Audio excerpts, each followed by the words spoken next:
Halo semua, Shalom. Saya Tasya dari tim Manjogas dan tahun ini merupakan tahun kedua Manjogas melaksanakan seminar untuk guru sekolah minggu se-Sulawesi Utara. Nah, untuk semua yang menonton, mari siapkan hati dan pikiran kita. Kita siapkan juga catatan untuk kita bisa belajar bersama-sama dalam seminar berikut ini. Oke, terima kasih buat Kak Tasya. Jadi hari ini siapa yang lebih semangat di hari kedua ini? Boleh angkat tangannya? Oke, harus lebih semangat ya dari hari pertama.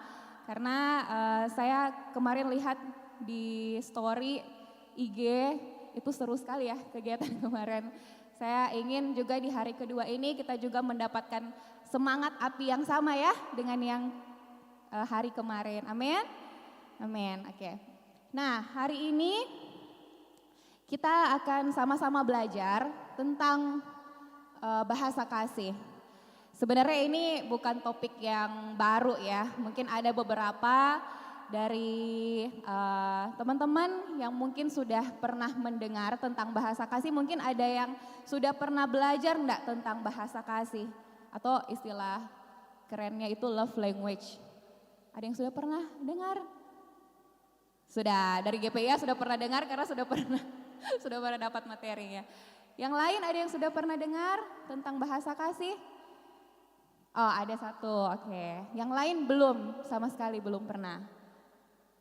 Sudah pernah, oke, sudah pernah ya. Jadi ada beberapa yang sudah pernah, ada beberapa yang belum pernah. Nah, bahasa kasih yang kita akan belajar hari ini itu bukan tentang bahasa kasih antar pasangan ya.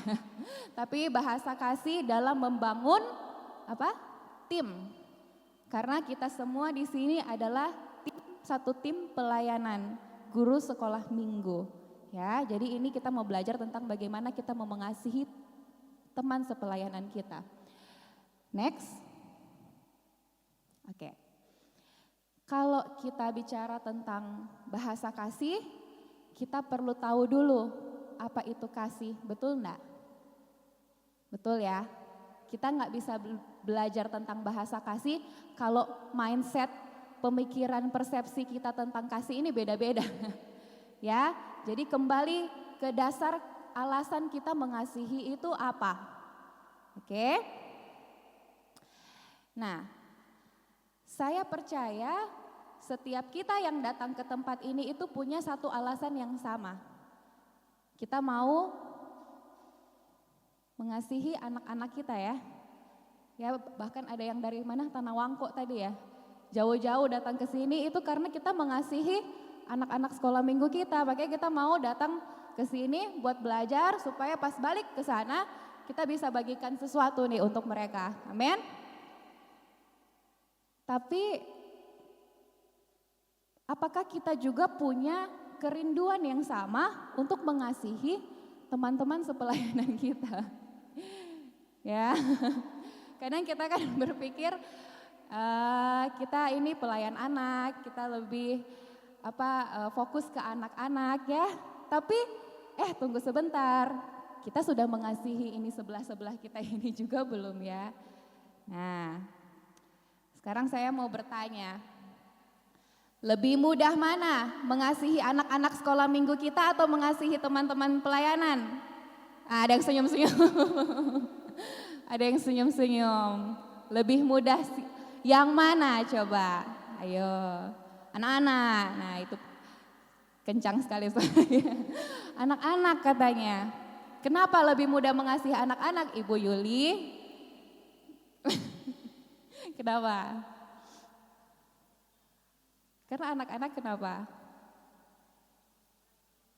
Ya hatinya polos ya, sepertinya mereka tidak punya motivasi yang jahat, mereka apa adanya begitu ya. Tapi kalau orang dewasa, kenapa kata? Ada embel-embelnya katanya, ada ujung-ujungnya. Jadi, nah itu ya. Jadi, apakah kita punya kasih yang sama seperti kita mengasihi anak-anak gitu ya. Nah ini penting. Jadi jangan sampai pelayanan pelayanan kita itu kita cuma fokus, kita cuma mau mengasihi anak-anak tapi kita lupa mengasihi ini yang sesama horizontal ini, pelayan-pelayan Tuhan ini, hubungan dengan mereka ini bagaimana. Nah ini kita perlu untuk sadari, kita perlu tahu juga bagaimana hati kita terhadap teman-teman kita, ya. Jadi ketika kita berbicara tentang kasih, kita juga berbicara tentang apa? Hati kita. Seberapa hati kita sungguh-sungguh ingin mengasihi. Oke, next. Ya. Kalau balik lagi ke Alkitab, ya, itu dikatakan di dalam Yohanes 13 ayat 34 sampai 35. Alasan mengasihi kalau menurut pandangan Alkitab, karena kita juga harus tahu pandangan Alkitab seperti apa. Yang pertama, itu merupakan perintah dari Tuhan, yaitu supaya kamu saling mengasihi seperti aku telah mengasihi kamu. Demikian pula kamu harus saling mengasihi. Jadi kasih itu merupakan perintah dari Tuhan. Kedua, dengan demikian semua orang akan tahu bahwa kamu adalah murid-muridku, yaitu jikalau apa? Kamu saling mengasihi. Jadi yang membedakan antara murid Tuhan dan yang bukan murid Tuhan itu apa katanya? Kasih, ya.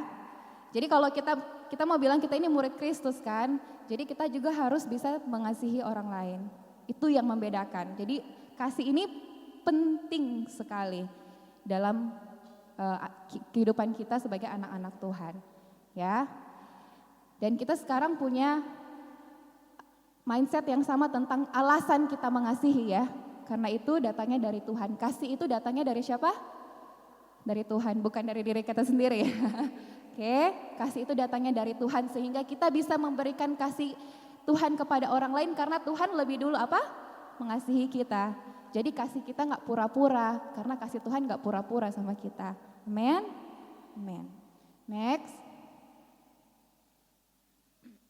Nah, sekarang saya mau minta teman-teman kita mau refleksi, evaluasi diri masing-masing. Yuk kita sama-sama refleksi. Nah, yang pertama, sekarang kita lagi mengasihi orang atau lagi sedang tahap benci banget sama orang ini. Atau lagi belajar, kita lagi belajar mau mengasihi. Nah, ya kita semua yang tahu masing-masing. Kedua, oh iya saya lagi belajar mengasihi kok Kak, saya lagi belajar mau mengasihi orang. Tapi apakah orang yang kita kasihi itu sadar nggak kalau kita kasihi dia? Kita udah berdoa untuk mengasihi orang itu, tapi orang itu gimana responnya ke kita? Dia sudah tahu nggak kalau kita ini benar-benar mengasihi dia? Atau sama aja dia dari dulu sampai sekarang tetap begitu-begitu aja dingin, tetap nggak suka sama kita. Nah itu ya. Yang ketiga, adakah yang merasa, siapa yang merasa mengasihi orang ya, orang lain ya, bukan anak-anak ya, mengasihi orang lain itu berat? Atau mengasihi teman-teman pelayanan kita lah, supaya lebih spesifik. Mengasihi teman-teman sepelayanan kita itu berat. Betul. Nah, Mister bilang betul katanya. Atau nggak mau ngaku semua kali ya, takut ya, takut. Saya kalau dari saya sendiri, ya saya juga merasa jujur itu berat, gitu ya. Bahkan masih jadi pergumulan untuk saya bisa mengasihi teman-teman satu pelayanan ataupun mungkin orang lain ya. Oke. Yang keempat, adakah yang merasa sulit untuk mengasihi orang-orang tertentu? Oh Kak, kalau mengasihi orang ini kita gampang, tapi kalau itu dia. Itu dia susah sekali kita mau mengasihi, sampai sekarang kita berdoa, berpuasa, mau kasih itu orang tapi tetap enggak bisa. Nah ya, itu ya. Nah kita refleksi masing-masing, apakah di hati kita masih ada enggak seperti itu? Memang kalau bicara tentang kasih ini proses ya, kemarin juga saya bilang ke tim ini sebuah proses. proses yang sangat panjang, tapi dengan kita menyadari, kita refleksi dulu itu menjadi satu titik poin awal yang penting bahwa ada something nih di dalam hati kita yang harus kita bereskan, gitu ya. Nah, next. Oke. Ada yang pernah tahu buku ini atau pernah baca enggak? Pernah? Pernah tahu, pernah baca? Nah, ini buku bagus ya. Jadi kalau misalnya mau beli, mungkin masih ada ya bukunya ya, harusnya masih ada sih. Ini tentang 5 Love Language-nya Dr. Gary Chapman. Nah, Dr. Gary Chapman ini dia seorang profesor. Dia terbiasa untuk konseling pasangan-pasangan muda yang baru menikah. Terus dari pengalamannya dia mendapatkan satu hal yang sama, yaitu pasangan-pasangan ini tidak bisa saling mengkomunikasikan DP rasa kasih atau DP rasa cinta. Makanya dia bikin ini buku 5 bahasa kasih, 5 Love Language, yang nantinya akan saya jelaskan ya apa itu. Nah, jadi ada tiga ekspresi kasih katanya ya. Siapa yang di sini sudah menikah? Nah, rasa itu romantis, itu sayang-sayang itu cuma berlaku berapa lama kan? Ada yang cuma 1 tahun atau kurang dari 1 tahun. Cuma berapa? Oh, selama-lamanya. Wah, selama-lamanya. Oke, berarti dia mungkin sudah sudah betul-betul memahami apa arti cinta yang sesungguhnya. Oke, tapi mungkin yang dimaksud di sini romantic love itu yang lebih ke yang mungkin yang dari luar ya. Jadi kayak kita lihat penampilannya atau hal-hal yang cara tutur kata cara bicaranya dia bagus, penampilannya baik, anggun begitu ya. Tapi ketika 2 tahun sesudah itu sudah ambiar semuanya, sudah kelihatan aslinya. Nah, jadi love yang dimaksud di sini itu bukan yang kita mau bahas ya. Jadi ini hanya salah satu ekspresi kasih yang mungkin kebanyakan orang pikir, oh cinta itu seperti itu, tapi ternyata tidak seperti itu. Kedua, next. Nah, love as an attitude atau sikap. Ya. Nah, sikap berarti kita bisa memilih kan untuk kita bisa mau berperilaku seperti apa, itu namanya sikap. Nah, berarti kita bisa memilih untuk apa? Melakukan tindakan kasih. Kita nggak bisa milih hari ini kita mau senang atau kita mau marah atau kita mau kesel atau kita mau jengkel ke orang, tapi kita bisa memilih untuk mengasihi dia. Siapa yang lebih setuju sama yang ini? Siapa yang lebih setuju sama love yang ini? Bahwa cinta itu sebuah pilihan ya, pilihan untuk kita mau mengasihi orang. Ini gak ada yang angkat tangan. Setuju, yang setuju angkat tangan. Oke, setuju ya semua. Kayaknya ini lebih balik ke dasar Alkitab ya. Oke, bahwa tindakan nyata ya, kasih itu merupakan sebuah tindakan nyata. Ketiga. Love as an emotional needs atau kebutuhan emosional. Nah, ini yang sebenarnya Gary Chapman ingin tekankan ya, bahwa setiap orang itu punya yang namanya kebutuhan emosional. Bahkan dari bayi itu ketika lahir itu kan dia nangis ya. Nangis itu kan berarti dia ada kebutuhan untuk merasa aman. Ya, dengan kita memberikan minuman, makanan itu dia merasa lebih aman, atau kita peluk dia itu dia merasa lebih aman. Nah, setiap orang bahkan dari kecil itu memiliki kebutuhan emosional. Nah, kebutuhan emosional yang paling dibutuhkan itu sebenarnya adalah love. Ya, kalau kita lihat di teorinya Abraham Maslow, itu dia ada sosok psikologi juga. Nah, love and belongingness itu ada di urutan ketiga dari kebutuhan emosional manusia. Sesudah kebutuhan fisiologis pasti makan dan lain-lain, sesudah rasa aman, ketika dia sudah rasa aman, dia akan merasa kebutuhan yang selanjutnya adalah untuk merasa dicintai. Ya, jadi ini merupakan kebutuhan emosional manusia. Next. Oke. Di sini ada yang pernah teman satu pelayanannya keluar nggak dari pelayanan? Atau mungkin karena satu dan lain hal dia meninggalkan pelayanan atau bahkan dia meninggalkan gereja gitu. Mungkin ada yang pernah ya seperti itu. Ya, mungkin ada yang pernah seperti itu. Saya membaca, saya riset di Google dan saya dapatkan ini. Jadi alasan-alasan ini dari satu riset ya, bukan secara keseluruhan, tapi satu riset di salah satu gereja di luar negeri. Itu dia bilang alasan orang itu keluar dari pelayanan, kalau dalam hal ini dia pelayanan anak, pelayanan church, kids ministry lah. Nah itu yang pertama lack of relationships katanya, ya.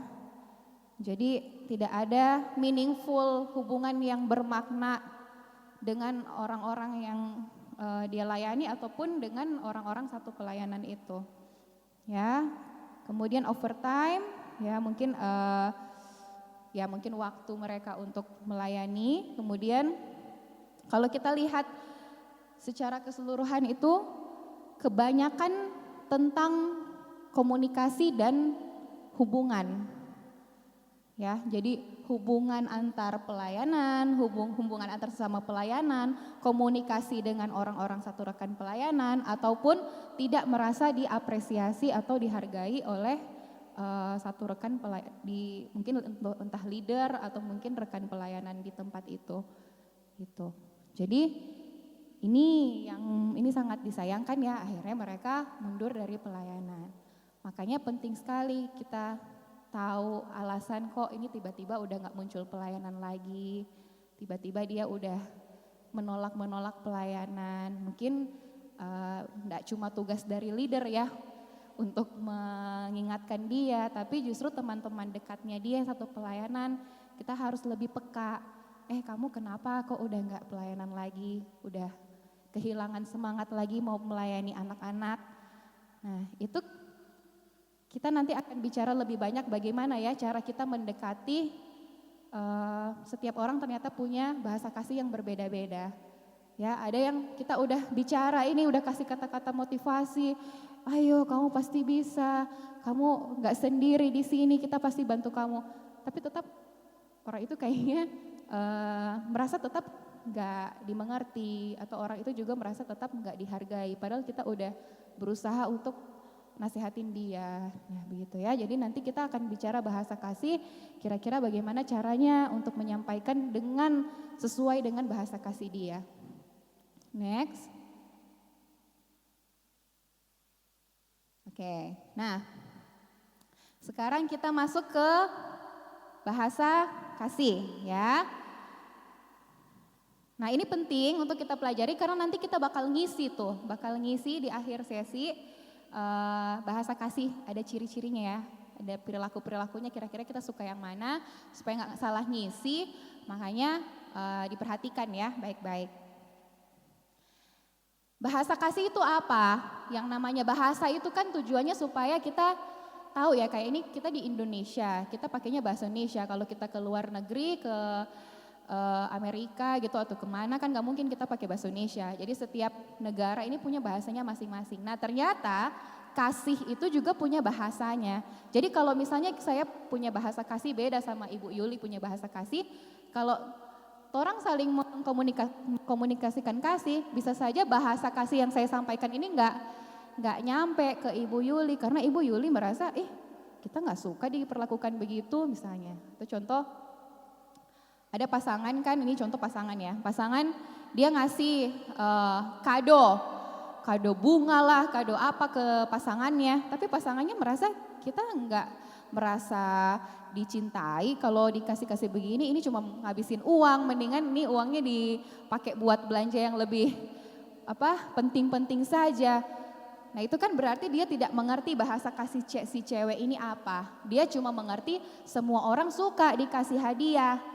Ya kan? Tapi belum tentu semuanya suka dikasih hadiah seperti itu. Nah itu maksudnya.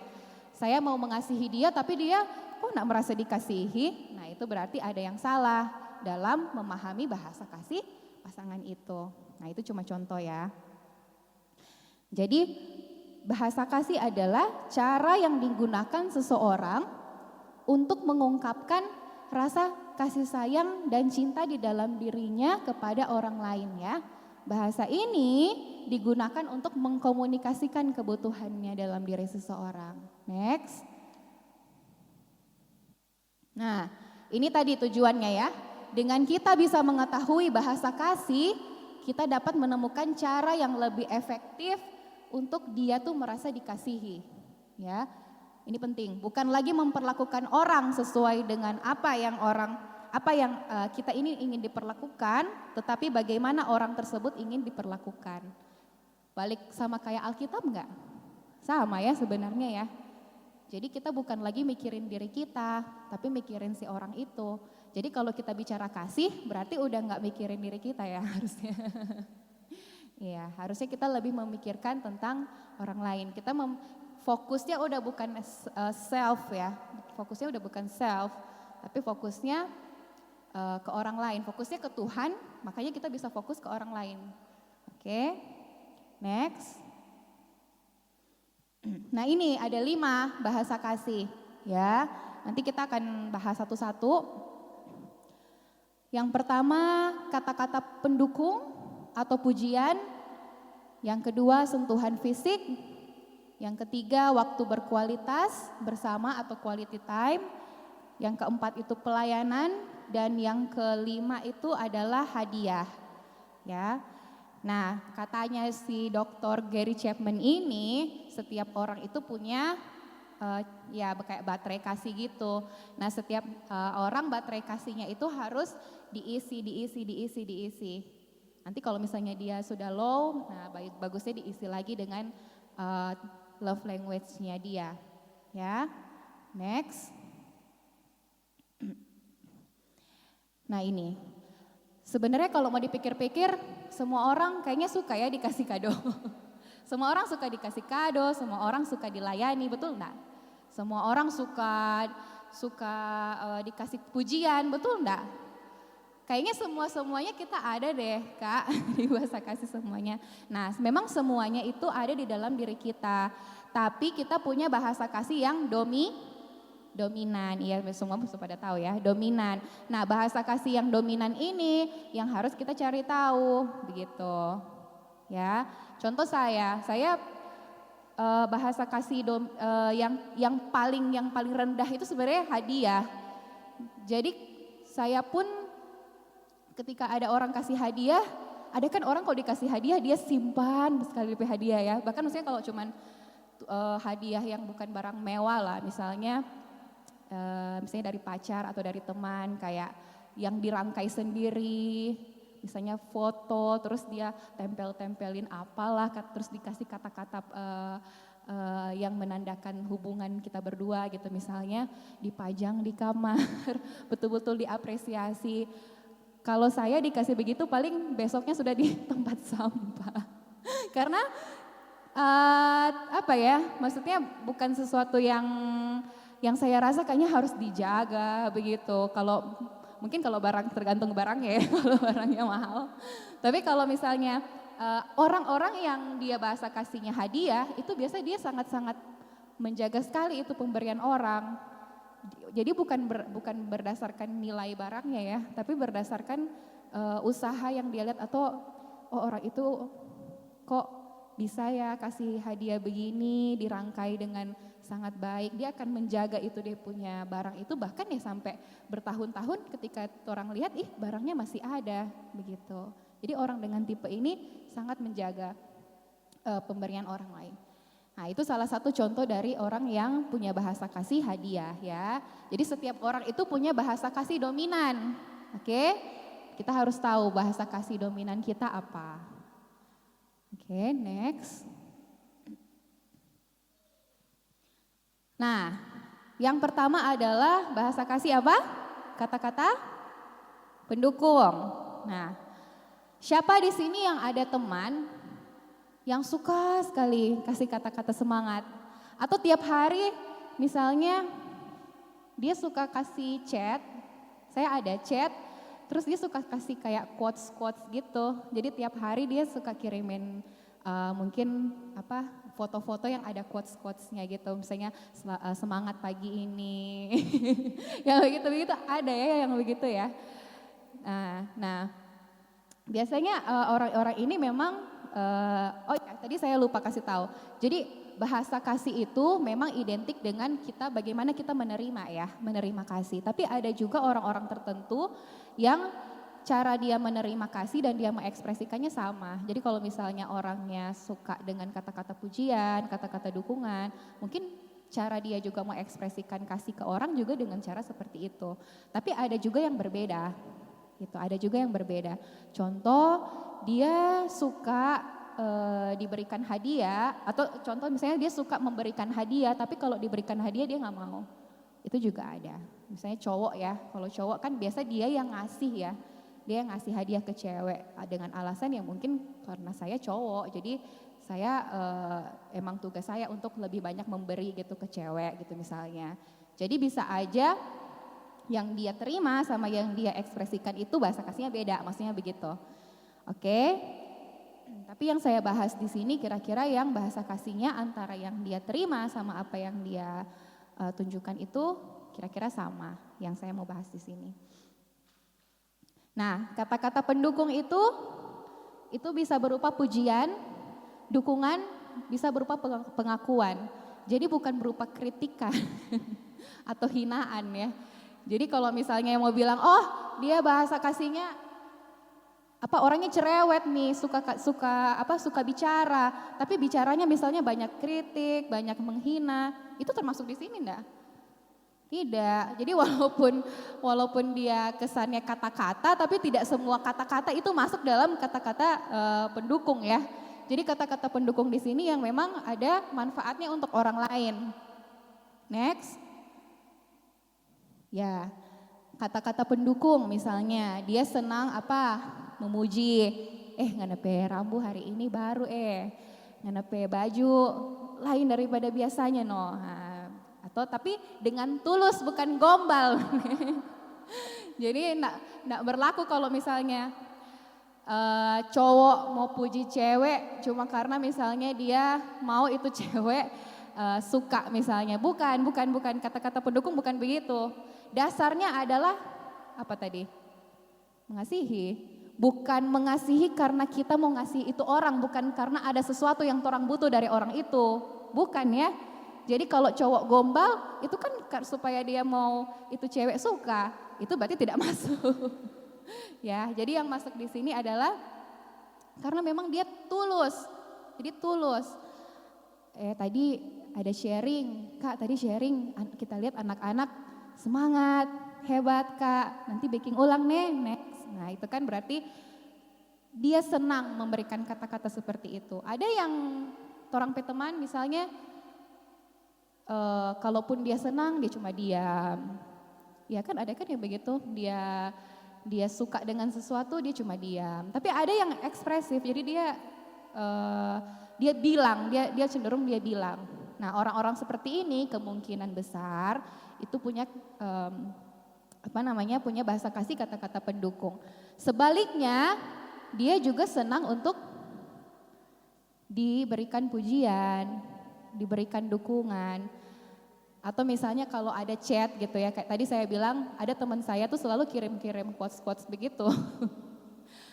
Karena saya punya bahasa kasih bukan words of affirmation, jadi saya merasa apa ini spam tiap hari dikasih begini.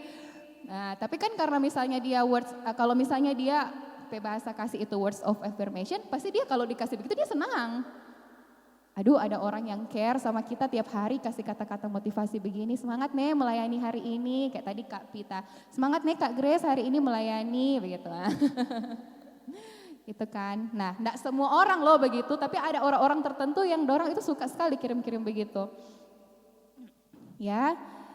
Itu berarti kemungkinan besar dia punya kata-kata pendukung, love language-nya kata-kata pendukung. Next.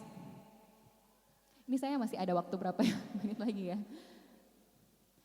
Next, komunikasi yang sebelumnya. Komunikasi yang positif adalah kunci hubungan yang sehat. Orang-orang dengan bahasa kasih ini senang diberikan feedback atau mentoring. Ya, jadi sebenarnya kegiatan-kegiatan mentoring itu juga menjadi salah satu yang penting juga dengan orang-orang yang punya bahasa kasih ini. Mentoring itu maksudnya mentoring yang personal ya. Ya, ada nggak yang punya mentor di sini? Nah, nggak ada. Ada. Nah, iya, mentor bisa mentor gereja ataupun bisa jadi mentor hidup ya, Kak. Jadi bisa berupa memang mentor hidup kita gitu. Nah, orang-orang ini mungkin dia butuh sekali seorang mentor yang bisa memberikan semangat dalam hal apapun ya, bisa dalam pelayanan. Nah, ini bisa jadi salah satu catatan juga buat orang-orang ini. Gitu.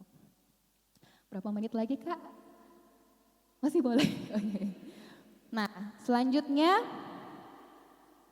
nah ini cuma contoh-contohnya aja ya, nanti boleh dibaca sendiri, mungkin di di kertas yang sudah dibagikan. Next aja. Nah ini ya yang tadi saya bilang, pujiannya bisa dilakukan berdasarkan usahanya, bukan berdasarkan hasilnya. Jadi tadi kamu ada kasih sharing, bagus loh tadi anak-anak semua walaupun mungkin ada kekurangan. Jadi cara kita menyampaikan juga itu penting ya. Cara kita menyampaikan kepada orang-orang yang tipe seperti ini juga penting. Jangan sampai terkesan kita menghina atau terkesan kita mengkritik karena mereka peka banget nih sama kata-kata. Jadi orang yang dengan tipe ini agak sensitif memang dengan kata-kata. Jadi harus dirangkai sedemikian rupa. Ada beberapa orang yang lebih suka dipuji secara pribadi dibandingkan dia dipuji di depan umum. Mungkin kita bisa observasi kira-kira kalau dia dipuji di depan orang-orang reaksinya gimana ya. Kalau dia dipuji di saat berdua aja misalnya atau di saat di kelas cuma berdua itu dia lebih respon atau bagaimana. Nah itu juga perlu kita perhatikan.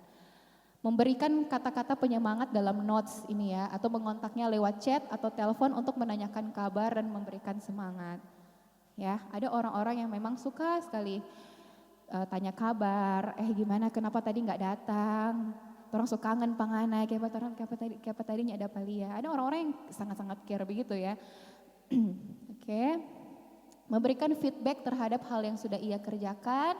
Orang ini senang kalau setiap kali pelayanan mungkin orang kasih feedback, Kang. Kadang kan kalau di sekolah minggu so hektik dengan apapun, sampai so nyanda pernah kasih feedback ke teman-teman ya. Ya udah so pulang masing-masing aja begitu, sudah so bubar. Nah tapi orang-orang dengan tipe ini tuh suka dikasih feedback, tadi kekurangannya ini, tapi kamu tadi so bagus. Nah itu bisa jadi salah satu pertimbangan untuk bagaimana mau mendekati, kan tujuannya adalah orang ingin mendekati orang ini toh. Atau misalnya ada di satu rekan pelayanan yang orang susah sekali mau mendekati dia. Nah, orang perlu tahu DP bahasa kasih apa. Ya. Nanti saya akan kasih tahu DP cara mudah untuk orang tahu bahasa kasihnya. Next. Nah, ini yang kedua apa? Sentuhan fisik. Ya. Ini kalau bicara tentang sentuhan fisik ini kadang agak lucu ya, karena oh ya saya tadi lupa perkenalkan diri. Nama saya Grace, saya ini kerja di anak-anak berkebutuhan khusus, namanya Happy Kids. Nah di Happy Kids itu anak-anaknya memang anak-anak berkebutuhan khusus semua ya, dari kebanyakan sih di usia balita. Nah mereka itu lucunya ada yang suka disentuh, ada yang gak suka disentuh. Jadi ada yang suka banget kita peluk, kita gandeng, itu mereka senang. Tapi ada yang mau dipegang tangannya, mau diajak main, dia sama sekali menolak gitu. Jadi ternyata anak-anak kecil pun itu ada beberapa, ada bahasa kasihnya. Dari kecil juga udah kelihatan anaknya ini kayaknya agak risih kalau dipeluk. Sampai mamanya bilang, Miss dia nak mau kita peluk, kenapa Kang? Dia nak sayang stopnya kita, tapi bukan berarti begitu.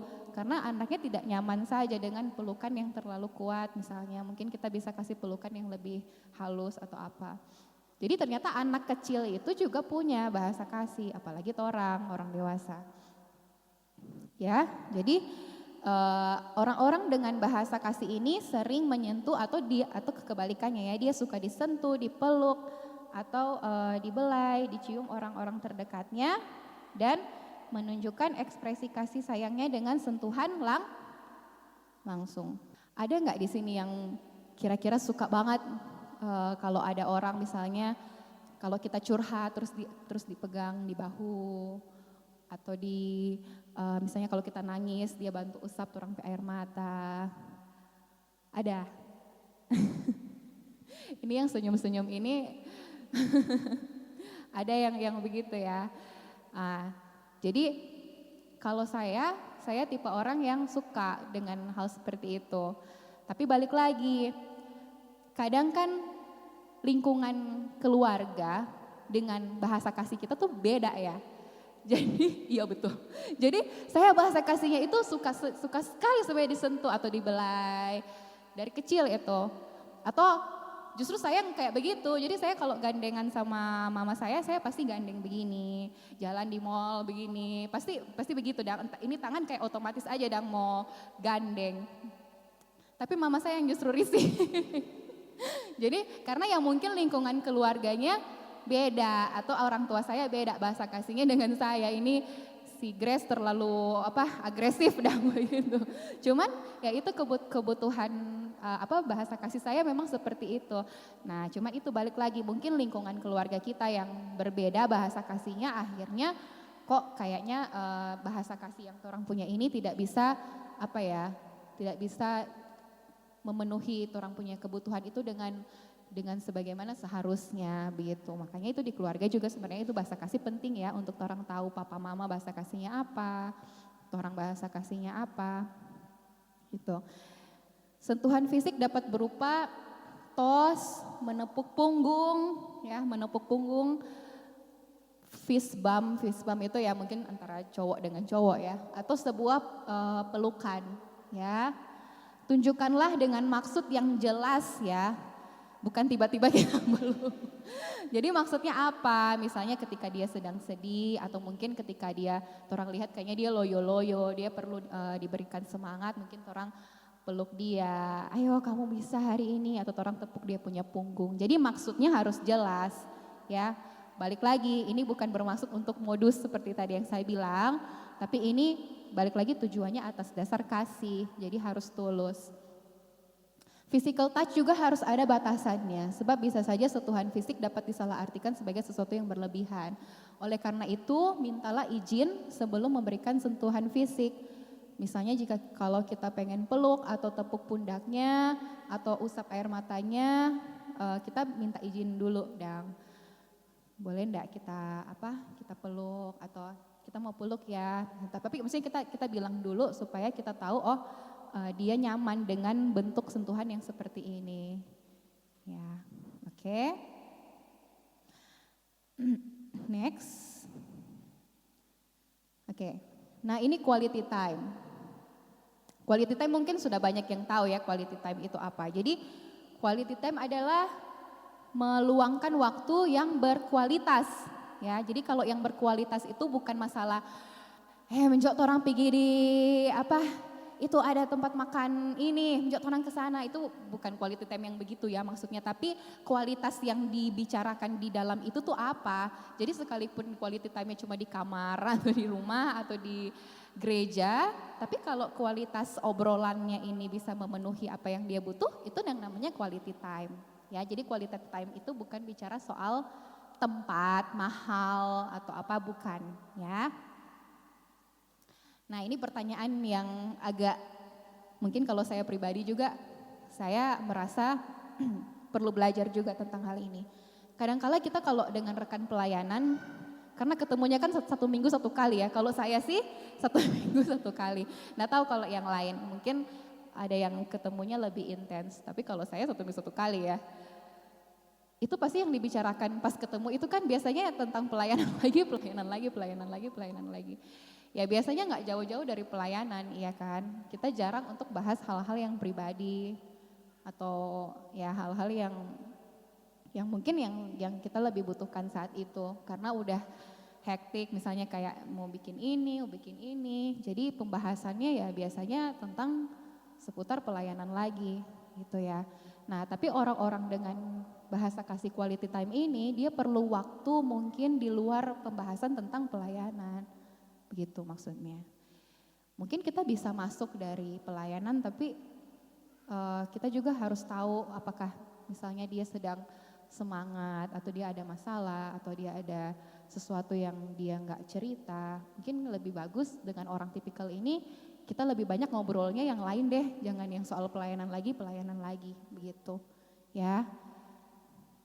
Makanya penting sekali sebenarnya mungkin kita adakan kegiatan di luar ini ya, maksudnya di luar pelayanan kayak gathering atau kumpul-kumpul bareng atau kalaupun misalnya dirasa terlalu banyak orang ya mungkin bisa langsung aja ajak orang itu personal begitu kita pergi ke satu tempat dengan yang pasti dengan pendekatan terlebih dahulu begitu nggak tahu-tahu kita ajak dia kan ayo kita mau ke sini yuk nanti kita mau mungkin mendekatinya bisa lewat pelayanan dulu ya nanti kita mau bahas soal ini tapi nanti ujung-ujungnya ternyata kita mau lebih banyak kenal tentang DP diri begitu ya. Jadi yang dibicarakan di sini bisa hobi atau masalah pribadi untuk menciptakan koneksi yang lebih dalam. Yang pertama yang harus kita perhatikan adalah apa? Eye contact. Siapa yang kalau bercerita dengan teman, DP mata kemana-mana? Atau sambil pegang handphone, hah? Iya, oh iya. Jadi enggak fokus ke orang yang sedang kita ajak bicara. Nah orang-orang yang punya bahasa kasih quality time ini biasanya akan malas sudah. Semua malas kita mau bercerita kalau respon dari orang lawan bicaranya juga cuman begitu. Jadi eye contact, tapi bukan lihat-lihat terus ya. Maksudnya kita memperhatikan ceritanya, kita menunjukkan kan bahasa itu kan ada bahasa verbal, ada bahasa tubuh. Kalau kita cuman iya tapi bahasa tubuh kita tidak menunjukkan kita tertarik misalnya sama ceritanya ya sama aja bohong gitu. Kalau saya di konseling biasanya diajar ya. Oh kalau mau konseling orang nanti badannya tuh harus agak condong ke depan. Jadi nggak boleh nyender begini. Jadi itu juga menunjukkan bahwa kita tertarik dengan cerita dia begitu. Atau dengan anggukan kepala misalnya kalau dia oh iya oke. Kemudian mendengarkan secara aktif. Fokus pada apa yang mereka katakan ya. Jadi jangan fokus ke hal yang lain. Validasi, ada validasi tuh maksudnya begini. Jadi kalau misalnya dia bilang aduh kita kok agak capek dan mau terlibat di pelayanan sekolah minggu. Oh iya kita juga pernah sih ada alami itu. Atau kayak oh iya kamu selalu merasa capek Kang. Jadi validasi itu kita gak perlu kayak oh enggak ngana mesti begini, ngana mesti begini. Bukan, validasi itu kita cuma validasi aja DP perasaan. Oh iya kamu sedih Kang, oh iya kalau begitu juga kita juga sedih sih, oh kita juga capek sih kalau begitu. Jadi validasi itu kita lebih ke being empatik sih sebenarnya iya. Jadi gak perlu kalau orang-orang dengan tipe begini terus kita langsung nah boleh begitu misalnya. Karena mesti begini ya, itu tuh orang mesti perhatikan. Kadang orang gak sadar kan, kadang orang gak sadar bahwa orang ini cuma butuh divalidasi aja perasaan dia. Kemudian ajukan beberapa pertanyaan secukupnya. Ya, orang quality time ini lebih suka sebenarnya didengarkan. Beda dengan yang tadi, yang words of affirmation. Kalau itu kan dia suka lebih banyak kata-kata lebih bagus. Tapi orang ini dia lebih suka quality time-nya. Jadi ajukan beberapa pertanyaan aja secukupnya. Nggak usah. Kayak apa sih ada begitu? Oh iya, terus dia bagaimana dong? Nggak usah. Jadi kita cukup mendengarkan ceritanya saja dan validasi apa yang dia rasakan. Hindari menawarkan nasihat kecuali jika mereka memintanya. Kalau ada kata-kata dari dia, jadi kita mesti bikin apa dong? Nah mungkin di saat itu orang boleh masuk. Tapi mungkin selama dia belum ada kata-kata seperti itu, mungkin kita bisa lebih. Kalau saya biasanya saya validasi perasaan dia. Oh iya, memang kalau begitu juga stres sih. Atau saya bisa sharing justru terbuka dari pengalaman saya juga. Oh kalau kita dulu pernah sih alami begitu sama Nur Pangana. Jadi bukannya kayak memberikan nasihat kan, tapi lebih ke berbagi apa juga yang kita juga pernah mengalami itu begitu. supaya sepertinya kita turut sepenanggungan dengan dia gitu. Nah, ketika kita menempatkan diri kita selevel dengan dia, orang itu merasa dimengerti. Maksudnya begitu. Tapi kalau kita menempatkan posisi di atas kan kita akan menjadi guru ya, kayak ngajar. Orang-orang dengan quality time biasanya sudah tidak mau bicara dengan dia lagi. Tapi kalau kita menempatkan diri selevel tuh biasanya dia akan lebih mau membuka diri. Itu sih. Ya. Tempatkan diri di posisi mereka, pikirkan bagaimana jika ada di posisi mereka ya. Jadi itu yang tadi saya bilang, harus mensejajarkan levelnya dengan keadaan mereka. Ya. Oke, batasi kehadiran gawai atau gadget ketika ngobrol dengan dia. Di tempat saya di anak-anak ya, anak-anak berkebutuhan khusus, saya sering kasih tahu ke orang tua. Bahkan kalau ke anak-anak juga kita nggak boleh. Kalau ngobrol misalnya dengan anak, kan kita mau anak ini punya quality time dengan orang tua. Itu pun selalu saya bilang, pokoknya harus ada waktu di mana keluarga itu ngobrol tanpa distraksi, tanpa HP, tanpa Miss ini kita anak suka tagihan handphone, suka tagihan gadget. Ibu sendiri bagaimana? Bapak ibu sendiri bagaimana? Konsumsi gadgetnya tiap hari bagaimana? Anak kan meniru dari situ. Jadi anak pun itu di tempat saya pun diajar seperti itu gitu. Apalagi ya kita juga harus membatasi kehadiran gadget saat kita mau berinteraksi dengan orang-orang yang punya quality time, bahasa kasih quality time. Fokus pada kualitas bukan kuantitas. Oke, next. Nah ini kegiatan, tapi balik lagi ini cuman ide-ide, maksudnya yang saya bilang tadi kan sebenarnya bukan masalah tempatnya ya, tapi masalah apa yang dibicarakan di situ. Tapi ini bisa jadi kayak orangnya kayaknya hobi olahraga. Kita maksudnya pendekatannya itu bisa dari mana sih? Kan nggak mungkin kita menjot orang pergi ke menjot orang baku apa kita mau bahas ngadapi masalah, karena mungkin begitu. Kita pendekatannya yang mungkin lewat hobinya dia atau tempat favoritnya dia, misalnya orangnya suka ngafe, suka minum kopi misalnya, mungkin kita bisa pendekatannya lewat dari apa yang dia suka dulu gitu ya. Kalau dia suka olahraga, mungkin awal-awalnya kita jogging bareng sama dia, awal-awalnya kita masak-masak sama dia dulu, itu cuman awal-awalnya aja, tapi nanti kan kita akan tahu tujuan kita tuh apa ya untuk mendekati dia itu apa. Atau jadi sukarelawan bersama, atau misalnya terlibat di dalam kegiatan acara sama-sama dan sebagainya. Next. Nah ini salah satu quotes ya, people don't care how much you know until they know how much you care.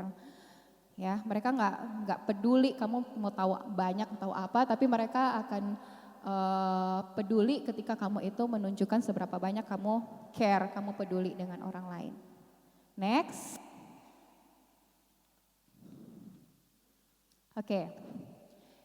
Ini yang keempat, hadiah. Pemberian hadiah. Nah, saya mau cerita sedikit. Tadi saya cerita ada teman saya kan yang dia suka ngumpulin suka bikin-bikin kado, tapi dia bikin sendiri. Kalau saya kan kalau kasih kado itu biasanya saya beli aja, cari gampang aja. Tapi kalau teman saya ini dia jahit, karena anaknya juga suka art and craft, jadi dia jahit, dia bikin boneka buat saya. Saya terharu sih itu dia bikin boneka. Tapi dia memang bikin itu untuk berlaku ke semua orang, memang anaknya tipikalnya begitu. Nah, ada juga anak di tempat kerja saya, anak berkebutuhan khusus juga, kebetulan dia autis. Tapi anak autis ini dia jago musik, dia jago musik. Terus dia suka drum sama piano. Karena dia nggak bisa gambar piano, jadi dia suruh saya gambar piano. Nah, setiap kali, karena dia anak autis itu kan suka sekali satu dengan satu hal ya, dia bisa suka banget dengan satu hal. Karena dia suka banget piano, jadi tiap hari saya sama dia tuh dia suruh saya gambar-gambar piano terus gitu. Saya gambar piano, terus setiap kertas yang saya gambar itu kan padahal cuma di kertas HVS biasa. Dia robek itu gambar di kertas itu sesuai ukuran gambar pianonya, terus dia taruh di dalam tas. Setiap kali itu dia begitu. Terus ternyata saya sempat bicara sama opanya kan, opanya bilang, Miss itu gambar-gambarnya itu tuh sampai di kamar itu dia ternyata simpan-simpan di dalam box. itu gambar-gambar yang saya bikin itu. Dan bukan cuma saya, gambar-gambar orang lain yang mungkin dia minta dang untuk digambar. Itu dia ternyata simpan saking dia itu apresiasi. Dia mungkin senang ya, bukan apresiasi. Dia serasa senang no dengan itu saya punya gambar itu. Jadi saya waktu lihat anaknya begitu, anak ini bisa ya, maksudnya kertas yang enggak ada harganya itu dang, cuman gambar orat-arit biasa aja dia simpan begitu. Karena yang dia lihat kan bukan, dan gambar saya juga kan bukan gambar yang bagus-bagus sekali tuh, gambar cuman apa adanya, tapi dia simpan. Jadi kan bukan berdasarkan apa yang dilihat secara mata, tapi dia rasa dia senang dapat itu. Bayangkan itu anak berkebutuhan khusus yang enggak bisa berkomunikasi, yang anak autis begitu saja bisa dang menunjukkan bahasa kasihnya seperti itu ya. Jadi itu salah satu contoh orang yang bahasa kasihnya itu hadiah ya. Suka memberi sesuatu walaupun buatan sendiri, suka mengumpulkan sesuatu atau hadiah dari orang lain. Biasanya orang dengan bahasa kasih ini akan menyimpan dan menjaga barang pemberian orang lain dengan sangat baik ya. Hadiah bisa berarti seseorang memikirkan tentang kita. Pemberian itulah simbol pikiran, tak peduli apakah memerlukan pengeluaran uang atau tidak ya. Next. Nah, apa yang dapat dilakukan? Pertama, buatlah daftar pemberian yang membuat teman-teman kita ini merasa senang ya. Jadi apa sih kira-kira yang dia itu senang? Mungkin bisa ditanya juga ke sahabatnya atau ke anggota keluarganya juga. Memberikan kejutan saat hari ulang tahun. Tapi yang perlu dicatat di sini adalah jangan terlalu sering kasih hadiah justru. Jadi esensi dari hadiahnya itu jadi tidak ada. Kalau terlalu sering karena orang tahu dia bahasa kasih gift, terus orang kasih setiap kali apa kasih hadiah. Nggak dapat nanti esensinya. Jadi nanti aja tunggu pas ada momennya, pas ada momennya orang mau kasih baru orang kasih. Ya, hargai apapun yang mereka berikan. Jadi jangan seperti saya tadi ya, dikasih benda yang dibuat sendiri terus digeletakin aja atau dibuang. Jadi jangan. Jadi harus menghargai apapun yang mereka berikan, gitu ya. Nah, ini boleh juga ya. Jadi kalau sempat, misalnya di pagi hari kasih, mungkin kalau nggak sempat beli kopi, beli makanan-makanan kecil untuk orang-orang ini. Kalau kita baru balik dari luar negeri, kita kasih souvenir misalnya, ini souvenir dari luar negeri, begitu. Mungkin gak perlu yang mahal, tapi dia tahu bahwa orang ini ingat Kang Pak kita, dia kasih Kang hadiah ini untuk kita. Oke. Tidak perlu hadiah yang mahal, ya. Jadi benda-benda yang sederhana pun itu matters in a big way. Itu bisa dia rasakan, itu benar-benar dia rasa dihargai sekali. Oke, tuluslah. Nah ini harus tulus. Tuluslah ketika memberi, sebab orang yang menerima pemberian kita bisa merasakan motivasi dari kita yang memberi. Kuncinya harus tulus, jangan karena kita mau karena Kak Grace hari ini bicara tentang bahasa kasih, jadi pokoknya kita mesti kasih hadiah begitu misalnya ke orang ini.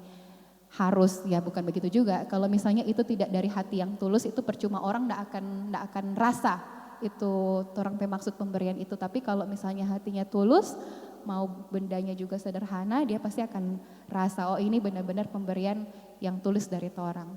Next. Nah, ini bahasa kasih yang terakhir yaitu pelayanan ya. Oke. Dia suka membantu orang lain ataupun dia suka justru sebaliknya ya, dibantu orang lain tanpa diminta. Nah, ini kalau di guru-guru sekolah minggu ini ada tipe-tipe yang seperti ini ya. Jadi tanpa disuruh nanti kita Jo. Atau misalnya dia memang yang seksi yang sibuk. Kayaknya orang kalau di GPA tahu ya orang-orang ini siapa yang begitu Kang, yang dia suka sekali bantu orang tanpa harus disuruh. Ya, atau kalau misalnya ada anak kecil juga yang begitu. Jadi dulu waktu saya ngajar sekolah minggu, kan setiap kali sekolah minggu kan selalu beresin ruangan tuh. Nah, itu anak kita kaget itu anak tadi sudah pulang kan, tiba-tiba dia datang lagi terus dia, kita bantu Nek, aduh terharu sekali.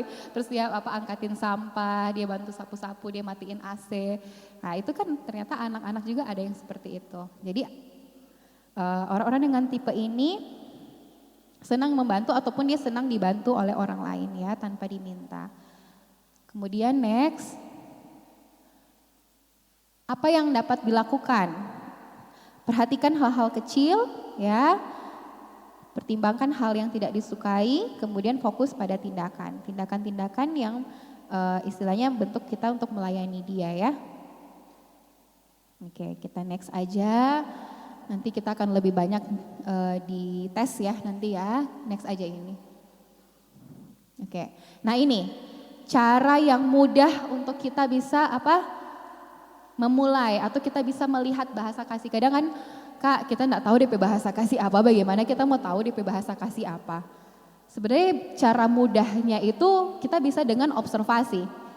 Jadi kita bisa observasi kira-kira yang paling dia sering keluhkan tuh apa sih. Misalnya, Kak orang kayaknya enggak ada waktu deh mau kumpul-kumpul sama-sama. Atau orang kayaknya selalu bicara tentang pelayanan lagi ya. Mungkin kemungkinan besar DP bahasa kasih quality time ya. Atau apa yang menjadi sering jadi keluhan dia misalnya. Aduh kita enggak merasa di sini diapresiasi, enggak pernah ada yang kasih feedback. Kalau misalnya kita habis pelayanan, ya sudah pulang, enggak ada feedback tadi masukannya apa. Kita kan butuh masukan Kak, misalnya begitu. Nah itu kemungkinan bahasa kasihnya words of affirmation atau kata-kata pendukung. Jadi semakin kita berkomunikasi dengan orang itu, pasti kok kita akan kira-kira tahu DP bahasa kasih apa. Kalau kita enggak berkomunikasi, enggak pernah berinteraksi dengan dia, ya boro-boro pasti kita enggak akan tahu DP bahasa kasih apa. Jadi kuncinya adalah harus luangkan waktu dengan orang itu, observasi, kira-kira dia maunya apa, atau nanti lewat tes ya, nanti kan saling baku lihat ya bahasa kasihnya apa. Oke. Ya ini ya, jadi sebelum nanti kita akan tes masing-masing, saya perlu mau menekankan soal ini. Jadi kita perlu belajar untuk mengkomunikasikan kasih ya. Nah ini ada cerita juga ini, tadi saya lupa cerita, ada cerita. Jadi ini cerita dari Dr. Gary Chapman. Dia punya 2 klien, pasangan suami istri. Terus si istrinya bilang dia enggak merasa dicintai sama pasangannya. Dia bahasa kasihnya adalah kata-kata pendukung, words of affirmation. Nah si suaminya bilang, bagaimana saya mau kasih words of affirmation, saya enggak tahu caranya words of affirmation itu, saya enggak tahu. Harus bilang apa tuh saya diam orangnya, saya enggak bisa. Terus dia bilang karena dari dulu, dari kecil saya ini dilahirkan di keluarga yang enggak pernah kasih kata-kata pujian untuk saya.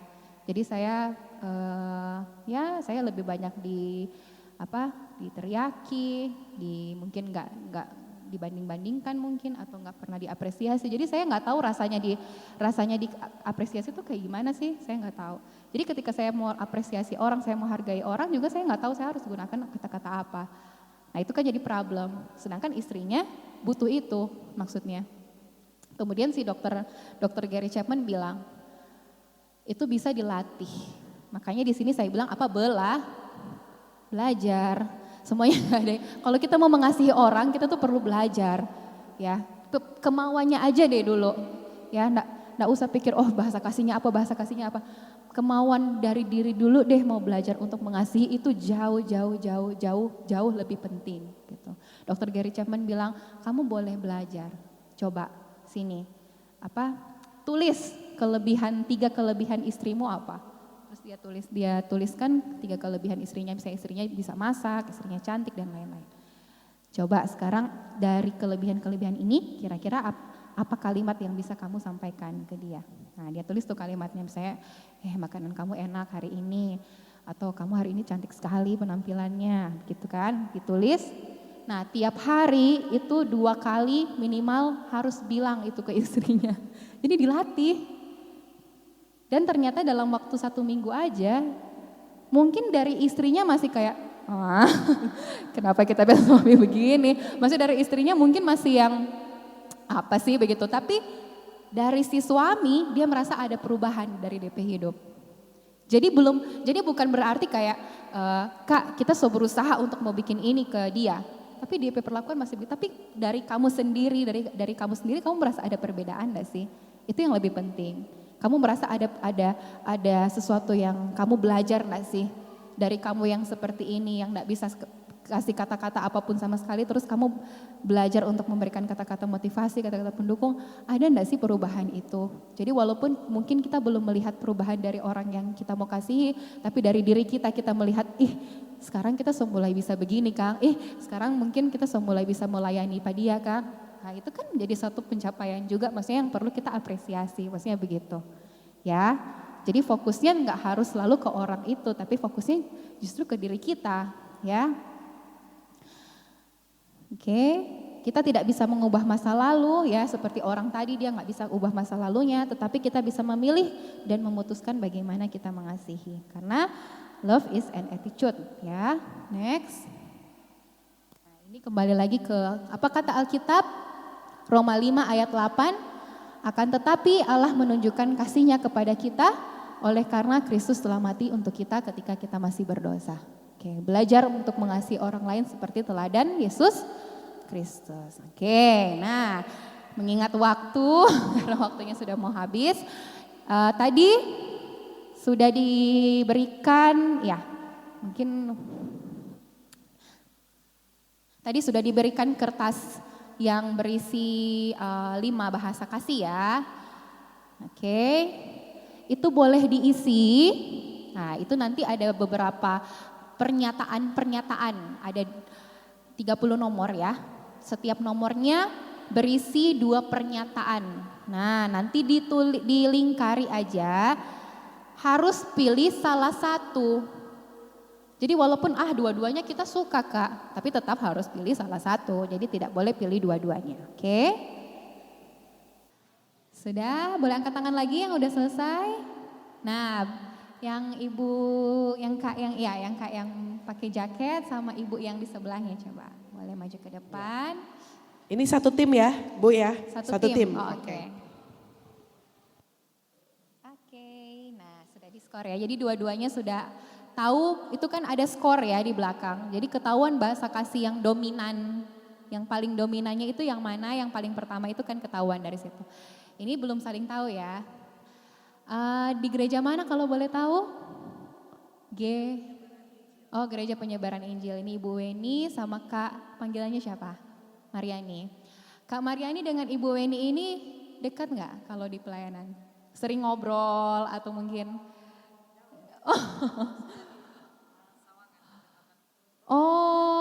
Oh dari Minut. Oh oke. Mungkin begini saja. Ini harusnya sih harusnya bagusnya sama ya. Cuma karena ini beda. Jadi baru kenal hari ini. Oh satu organisasi. Jadi sudah pernah bicara, sudah pernah tentang pelayanan, bahas-bahas tentang pelayanan sebelumnya udah kan? Udah tahu lah ya Kak Mariani orangnya bagaimana, Ibu Weni orangnya bagaimana, kurang lebih kan tahu. Oke, nah kira-kira tanpa melihat ini kertas ini ya, tahu nggak bahasa kasih Ibu Weni apa? Cuma dari sekedar observasi aja, kan sudah pernah ketemukan sebelumnya. Quality time, oke. Sambil pegang aja.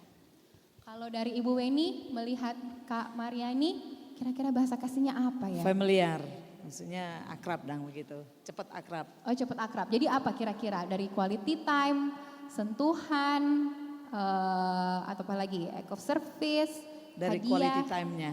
Jadi dua-duanya quality time, oke. Sekarang kita lihat, betul nggak Kak Mariani quality time? Physical touch, ya ternyata jawabannya salah ya. Kak Mariani suka berarti dengan sentuhan fisik ya. Oke, jadi kalau Kak Mariani lagi sedih atau lagi stres, lagi butuh sentuhan fisik, itu senang ya. Oke, kalau Ibu Weni ternyata apa? Ibu Weni tindakan melayani. Jadi Ibu Weni lebih suka untuk dilayani ya. Kalau lagi sekolah minggu misalnya bantu mempersiapkan aktivitas itu senang Ibu Weni. Senang sekali. Nah, jadi teman-teman, oke. Nanti mungkin dilanjutkan di rumah aja ya yang belum.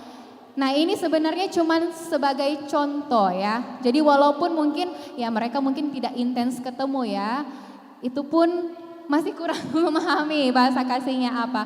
Karena memang nggak mudah memahami bahasa kasih itu nggak mudah. Tapi apalagi yang udah sering ketemu, kadang kita juga belum tahu ya bahasa kasihnya apa ya. Gitu. Jadi iya, kadang-kadang kayaknya orangnya quality time, tapi ternyata oh bukan itu bahasa kasih, dominannya ternyata physical touch. Nah itu pentingnya kita berinteraksi sesama tim supaya kita tahu. Nah kira-kira satu lagi, Kak Mariani tadi kan tahu Ibu Weni bahasa kasihnya tindakan pelayanan. Kira-kira sebagai teman pelayanan, satu pelayanan, apa yang bisa Kak Mariani tunjukkan ke Ibu Weni? Apa yang bisa diberikan Kak Mariani karena sudah tahu bahasa kasihnya kan pelayanan. Contoh dalam sekolah minggu lah. Membantu dalam pelayanan. Membantunya misalnya contoh apa? Misalnya bantu untuk kasih pendapat untuk Kak ini anak-anaknya. Oke. Oh ini anak-anaknya ini sukanya bermain, jadi bantu untuk anak-anak mendekatkan diri for Kak. Oke, jadi membantu bagaimana cara anak-anak ini bisa lebih dekat dengan Kak Weni. Nah itu salah satu contoh ya. Jadi ketika kita tahu bahasa kasihnya, kira-kira kita udah tahu lah ya apa yang harus kita lakukan ketika masuk dalam pelayanan. Itu maksudnya tujuan sesi ini. Jadi jangan sampai cuma sekedar teori, habis pulang dari sini sudah blank, nggak dipraktekkan. Kan tujuannya adalah kita harus praktek. Jadi kira-kira apa ya, kita harus mikir, oh Bung Mariani, Ibu Weni ini bahasa kasihnya act of service. Atau tadi kan saya bilang dia mau pelayanan hari Minggu, kita bisa bantu misalnya kasih ide-ide, ya kan? Suka kan seperti itu ya. Oke, nah buat teman-teman, oke terima kasih buat Ibu Weni dan Ibu Mariani. Terima kasih banyak. Ya mungkin yang teman-teman yang lain yang belum sempat mengisi, nanti bisa diisi di rumah. Dan jika ada pertanyaan ya. Cek. Ya, saya rasa mungkin ada banyak pertanyaan ya, tapi karena waktu kita nggak bisa sampaikan. Kalau misalnya ada yang mau bertanya seputar materi hari ini, bisa langsung DM di mana? Di @grace_mariau di Iya. Instagram ya. Di Instagram ya, jadi bisa bertanya secara langsung. Saya rasa materi hari ini bukan cuma sekedar kita sesama pelayan ya, tapi kita bisa praktekkan untuk anak-anak di sekolah minggu mungkin ya. Terima kasih ya, ini karena sangat kita bisa lihat juga anak yang kita layani dia bahasa kasihnya apa, sehingga kita bisa menjangkau mereka lebih lagi ya.